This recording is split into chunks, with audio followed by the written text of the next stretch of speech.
हनुमान दशरथ भगवान का परम भक्त हुनुहुन्छ। हरेक दिन गंगामा स्नान गर्नुहुन्छ अनि गंगा जल लिएर बीचमा भेट्नु भयो भने तुलसी पत्रहरू पनि संकलन गरेर त्यही जलको भाँडामा तुलसी पत्र राखेर लिएर आफ्नो कुटीमा फर्किनुहुन्छ भगवानको पास। उहाँकी पत्नी पनि हुनुहुन्थ्यो अत्यन्त सुशील स्वभावकी। एक दिनको कुरा हो, कार्तिक महिनामा धर्मदत्त स्नान गर्न भनेर जानु। गंगामा स्नान गरेर फेरि तुलसी पत्रहरू संकलन गरेर त्यही जलको भाँडामा तुलसी पत्र राख्नु। आउँदै हुनुहुन्थ्यो, बाटोमा एउटी डरलाग्दी राक्षसी फेला परी। राक्षसीले धर्मदत्तलाई आक्रमण गर्न खोजिन्। धर्मदत्त डराउनु भाग्न खोज्नुभयो, तर उनले भेट्नै लागिन्। अब भाग्ने उपाय के त? यस कारण भाग्न सक्नु भएन धर्मदत्त। त्यही आफूले बोकेको पानीको भाँडोको जल छर्किदिनु पर्यो भनेर आफू बच्नका लागि उनका आँखामा जलका छिटा पर्यो भने उनी आँखा मिच्न लाग्छ, आफू भाग्ने अवसर पाइने। यही कल्पना गरेर त्यो जल दिनुभयो र छर्किन थाल्नुभयो। तुलसी पत्र मिश्रित गंगाको जल कार्तिक महिना। त्यो जल छर्किएको प्रभावले ती राक्षसी ती पिशाचिनी तिनका केही पापहरू नष्ट भए र उनी सामान्य अवस्थामा आए। अनि भन्न लागे, हे ब्राह्मण देवता, म त भोक र प्यासले व्याकुल भएर म तपाईलाई आक्रमण गर्न, तपाईलाई मार्न भनेर दौडेकी थिए, तर तपाईले बोकेको त्यो जलको प्रभावले, जलको छिटाले र त्यो तुलसी पत्र मिश्रित जलको कारण म केही स्वस्थ भएँ, मलाई केही सुखको अनुभूति भयो। मेरो कल्याण गर्नुस्, मेरो उद्धार गर्नुस् भनेर यसरी उनले भने। या सोध्नुभयो धर्मदत्तले, त्यसो भए तपाईँ चाहिँ को हुनुहुन्थ्यो? अहिले कसरी यो पिशाचिनी हुनुभयो?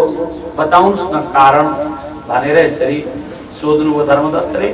उनी भन्छन्, म अघिल्लो जन्ममा एउटा ब्राह्मण की पत्नी थी।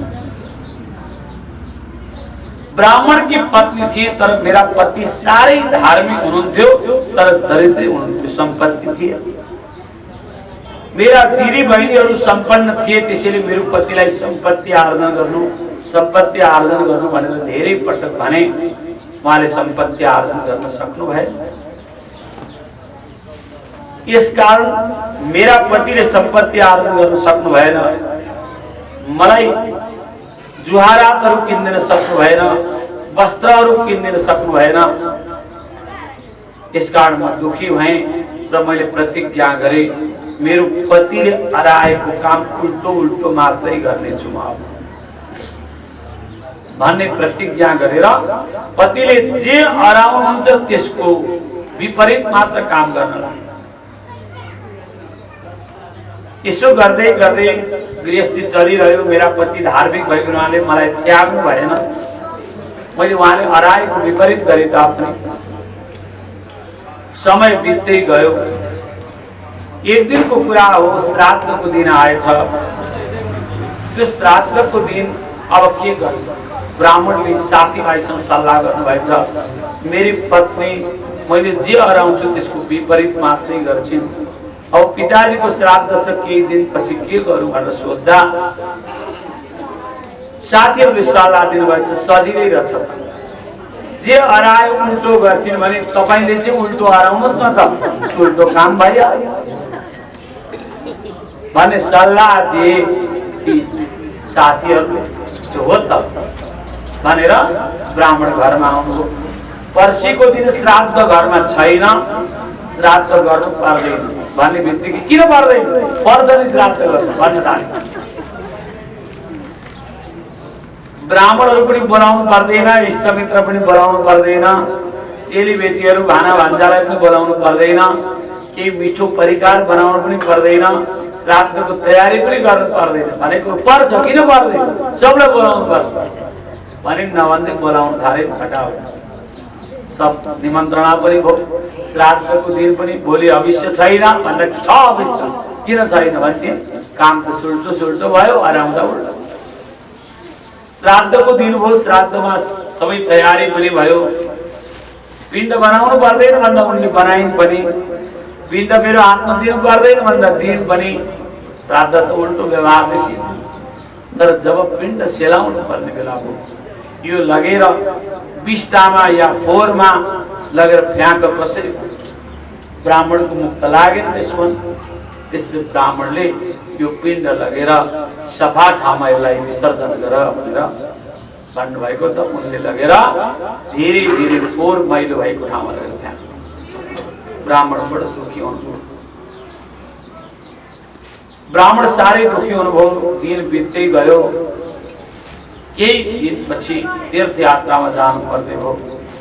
ब्राह्मणले तिमी त तीर्थ नजाने वाला नि भन्दा जान्छु नि, किन जान्नु भने जाउँ लिएर जानु। लिएर जाँदा नदीमा स्नान गर्नु पर्ने हो कि एक दिनको बाटो हिँडेपछि स्नान गर्न सबै प्रवेश गरे। तिमी त नुहाउँदिनौ होला नि भन्दा किन नुहाउँदिनौ, नुहाउँछु भने उनी जलमा उतरे।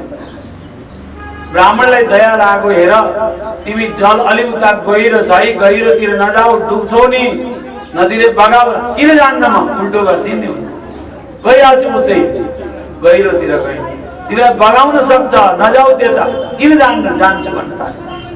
झन् गहिरोतिर गई, नभन्दै जलले बगाउन थाल्यो। अब बगेपछि बचाउने कसरी, आफू जान सकिँदैन। ब्राह्मणले आफ्नो धोती दिनुभयो और फ्याँकिदिनु भयो, यो समाउँदिन भन्थे, यो समाऊ म यहाँबाट तान्छु, समाउँदिन म त भन्दा भन्दै नदीले बगाए, उनको प्राणान्त भयो। अर्को जन्म हुँदा उनले गरेको उल्टो कर्मको कारण, त्यो पिण्डलाई अपवित्र स्थानमा विसर्जन गरेको कारण अनि उनी पिशाचिनी भइन्। आज आफै भन्दैछन् म पिशाचिनी भएँ, मैले गरेको कुकर्मको प्रभावले गर्दा। यस कारण मेरो उद्धार गरिदिनुस् हजुरले, यो जल मलाई छर्किदिनाले मलाई केही स्वस्थ भएकी छु म, मेरो उद्धार गर्नुस्, मेरो कल्याण गर्नुस् भन्दा ब्राह्मण बडो दयालु हुनुहुन्थ्यो, धर्मदत्त ब्राह्मण। उहाँले त्यो जलको भाँडोबाट जल हातमा लिनुभयो, कुश पनि राखेर संकल्प गर्दै मैले यो कार्तिक महिनामा स्नान गरेको 5 दिनको पुण्य चाहिँ यिनलाई प्रदान गर्छु भनेर संकल्प गरिसक्दा देवताहरू प्रसन्न भई आकाशबाट पुष्पको वृष्टि गरे। यिनको स्वरूप देवताको जस्तो भयो, दिव्य रूप धारण गरी यिनले पनि। तर देवताहरूले धर्मदत्तलाई प्रशंसा गर्दै ब्राह्मणदेव तपाईँ धन्य हुनुहुन्छ, आफ्नो पुण्य दिएर भए पनि पिशाचिनीको पिशाचत्वबाट मुक्त गरिदिनु हो, धन्य हो तपाईँ, स्वर्ग जानुहोस्। ब्राह्मण स्वर्ग जानुभयो। ब्राह्मणले दिएको पुण्यको प्रभावले ती पिशाचिनी पनि, ती राक्षसी पनि स्वर्ग गइन्। पछि फेरि स्वर्गको भोग सकेर पृथ्वीमा आउँदा उनी धर्मदत्त ब्राह्मण चाहिँ दशरथ भनेर जन्म लिनुभयो। अज राजा अजका पुत्र दशरथ भनेर प्रकट हुनुभयो। के कहे देशको राजाकी छोरी कैकेयी भएर जन्मिने राक्षसी, तर अघिल्लो जन्मको संस्कार त रहिरहन्छ, कुटिल स्वभाव, क्षुद्र स्वभाव, दुष्ट स्वभाव त अघिल्लो जन्मको प्रभाव त्यस्तो प्रभाव पराउन। यता कुशल नरेश, कुशल देशका राजाकी छोरी कौशल्याका साथमा दशरथको विवाह भयो। जेठी पत्नी कौशल्या हुनुभयो, कैकेयी चाहिँ मध्यम स्त्री, कहीं कान्छी पनि भनेको छ, तर कहीं मध्यम माइल स्त्री। त्यसपछि सुमित्राका साथमा पनि दशरथको विवाह भयो। राजा दशरथको विवाह यसरी सम्पन्न। अब यता राज्य चल्दैछ, दशरथको विवाह भइहालेको थिएन। पहिलो विवाह भइसकेको थिएन। त्यही बेला विवाहको चर्चा चल्दै थियो कोशल देश, किनकि अयोध्याको नजिकैको देश कोशल देश। कोशल नरेशले आफ्नी छोरी कौशल्या भगवान रामका साथमा विवाह गरिदिने निर्णय गर्नु भएको थियो। विवाह भइसकेको छैन। त्यही क्रममा लङ्कामा रावण भएका स्थानमा ब्रह्माजी आउनुभयो, या ब्रह्म सभा थियो त्यहाँ, रावण पनि थिए। रावणले ब्रह्माजीलाई प्रश्न गरे, हे पितामह, हे हजुरबा, हे ब्रह्मन, मेरो मृत्यु कहिले कोबाट हुन्छ बताउनु। ज्योतिषीलाई मृत्यु कहिले नसोध्नु भनेको छ, आयु नसोध्नु भनेको छ। ज्योतिषीले चाहिँ पहिले आयु विचार गर्नु अनि फलादेश गर्नु, किनकि आयु नै छैन भने फलादेश गर्नुको अर्थ के भयो? मृत्यु सोध्ने बित्तिकै ब्रह्माजीले एकछिन विचार गर्नुभयो, भन्नुभयो, हे रावण, तिम्रो अन्त्य त अयोध्यापुरीका राजा भगवान रामबाट कौशल नरेश की छोरी कौशल्याका साथमा दशरथ विवाह गर्नेछ र त्यहाँबाट भगवानले अवतार लिनुहुन्छ, साक्षात नारायणले। उनी नारायणबाट, नारायणको हातबाट तिम्रो अन्त्य हुन्छ। नारायणको हातबाट अन्त्य हुँदाको फल के हो भन्दा मोक्ष मिल्छ, वैकुण्ठको प्राप्ति हो। राम्रो हो, तर म पहिले मृत्युलाई टार्न चाहन्छु। दशरथको विवाह हो त कौशल्याका साथमा भन्दा भएको छैन, त्यसमा म मृत्युलाई टार्दिन्छु, तपाईको भविष्यवाणी विफल गरिदिन्छु भने रावण ब्रह्माजीको वाणी विफल गर्नका लागि उनी तुरुन्तै ब्रह्माजीलाई त्यही सभामा छोडेर दिव्य विमानमा चढेर उनी गए। अयोध्या पहिले कौशल देशमा गए, कौशल नरेशका साथमा युद्ध गरेर सारा त्यहाँ रहेका जनहरू सबलाई अन्त्य गरे। कौशल्याका पिताजीको अन्त्य गरिदिए, कौशल्याका दाजुभाइको अन्त्य गरिदिए। अनि त्यसपछि कौशल्या मात्र नदी किनारमा हुनुहुन्थ्यो। यी चाहिँ स्त्री हुन्, यिनको हत्या गर्नु हुँदैन भनेर एउटा बाक्सामा, एउटा काठको बाक्सामा राखेर नदीमा बगाइदिए। कौशल्या नदीमा बग्न लाग्नु हो, बग्दै गरेको देखेर उनले के भने एउटा तिमिङ्गिल भन्ने एउटा जल जन्तु, बडो जल जन्तु एउटा, त्यो तिमिङ्गिललाई भने, हे तिमिङ्गिल, यो बाक्सा बग्दैछ, तिमीले यसलाई सुरक्षित राख, सक्छौ भने मुखमा चेपेर हिँड, यो बाक्सा खुल्ला नगर्नु है र कसैलाई नदिनु भनेर पठाइदिए। बाक्सा भित्र कौशल्या उता अयोध्यापुरीमा गएर युद्ध गरे, सबका साथमा राज्य तहस नहस बनाइदिए। त्यसपछि दशरथ सरयू नदीमा जल विहार गर्दै हुनुहुन्थ्यो। दशरथसँग युद्ध गरेर सारा रथहरू छिन्न भिन्न, युद्धका सामग्रीहरू छिन्न भिन्न गराइदिए र नाउ पनि छिन्न भिन्न गराइदिए। त्यो चाडी जलमा फ्याँकिदिए। दशरथलाई र सुमन्त्र मन्त्रीलाई जलमा फ्याँकिराखेर अब यिनीहरू बाँच्दैनन्, कोही पनि, मेरो मृत्यु कसरी होला त भनेर जलमा फ्याँकिदिए। मृत्यु हो अब दशरथको पनि, सुमन्त्र मन्त्रीको पनि। ती कौशल देशका राजाकी छोरीलाई त बाक्सामा बाँधेर नदीमा बगाइदिएर तिमिङ्गिललाई जिम्मा दिएको छु। अब उनीहरू त बाँच्ने कुरै भएन।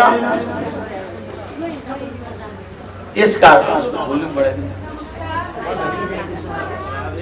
अनि त्यसपछि यिनीहरूको प्राण जान्छ भनिराखेर फेरि ब्रह्मसभामा गएर ब्रह्माजीको अगाडि हाँस्दै भन्नु लाग्यो, हे ब्रह्माजी, तपाईले भनेको कुरा व्यर्थ भयो, अब मेरो मृत्यु हुँदैछ। मैले अयोध्याका राजा दशरथलाई जलमा फ्याँकिदिए, बेहोस गराए, सुमन्त्र मन्त्रीलाई फ्याँकिदिए, कौशल नरेशको अन्त्य गर्ने, कौशल्यालाई मैले बाक्सामा बाँधेर, बाक्सामा बन्द गरेर नदीमा फ्याँकिदिएको छु र एउटा तिमिङ्गिल जल जन्तुले लिएर हिँडेको छ। अब कसरी उनीहरूको विवाह हुन्छ र मेरो मृत्यु कसरी हुन्छ उनीहरूको सन्तान भनेपछि ब्रह्माजी छक्क पर्नु र एकछिन ध्यान दृष्टिले विचार गर्नुभयो। भन्नुभयो, हे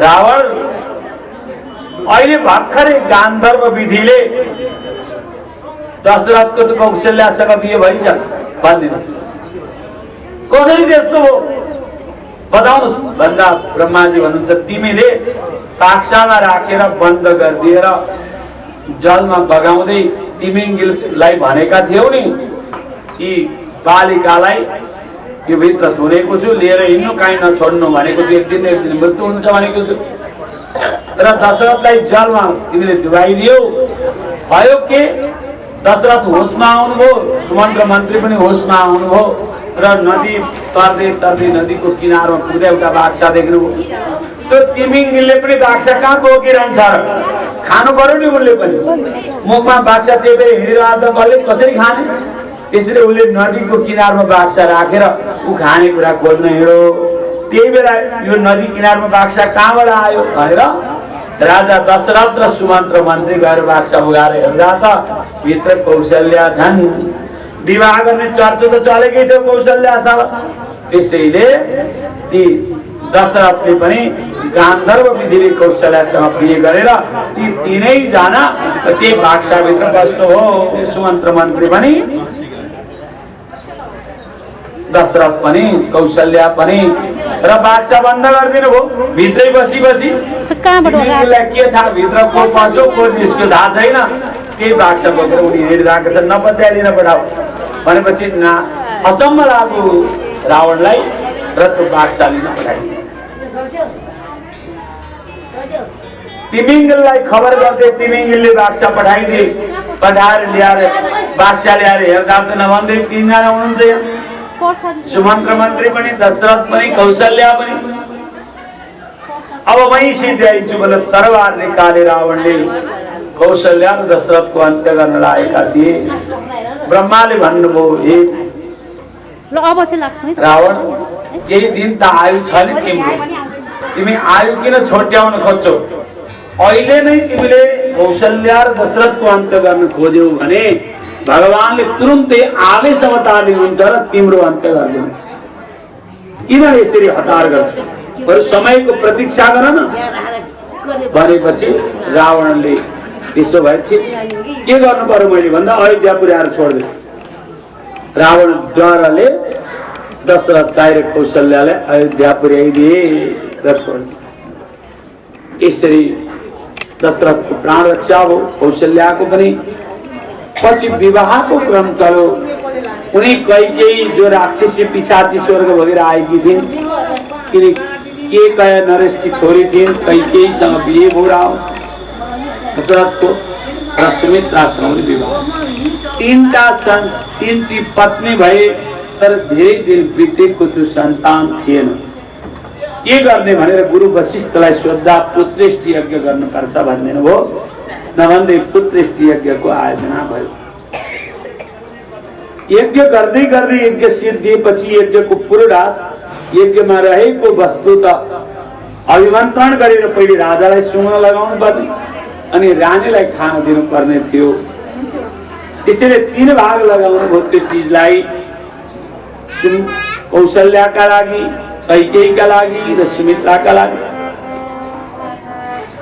3 भाग लगाएर अनि त्यो भाग रानीलाई दिनुभएको थियो कैकेयीको भाग चाहिँ एउटा गिद्धले लिएर उडो गिद्ध त मांसाहारी हो खीर त नलानु पर्ने हो नि पुरोडास भनेको खीर हो किन लगेको भन्दा त्यो गिद्ध पनि सामान्य गिद्ध होइन ब्रह्मलोकमा गाउने नाच्ने गरेकी एउटी अप्सरा थिइन् तिनलाई श्राप परेको थियो गिद्ध भइहाल भनेर श्राप परेको थियो यो श्रापबाट कहिले मुक्त हुन्छु भन्दा उनले सोध्दा ब्रह्माजीले भन्नुभएको थियो जुन दिन तिमी कैकेयीको भागको खीर पुरोडास त्यो हरण गरेर पर्वतमा अन्धनी पर्वतमा लगेर तिमीले खसाइदिन्छौ तब तिम्रो जीवन त्यो गिद्धको जीवनबाट मुक्ति मिलेर फेरि अप्सराकै रूपमा आउँछौ भनिदिएको थियो ब्रह्माजीले यस कारण उनले लिएर उडेकी थिइन् लगेर पर्वतमा खसाइदिइन् त्यहाँ एउटी बाँदरनीले त्यो खीर देखेर उनले ग्रहण गरे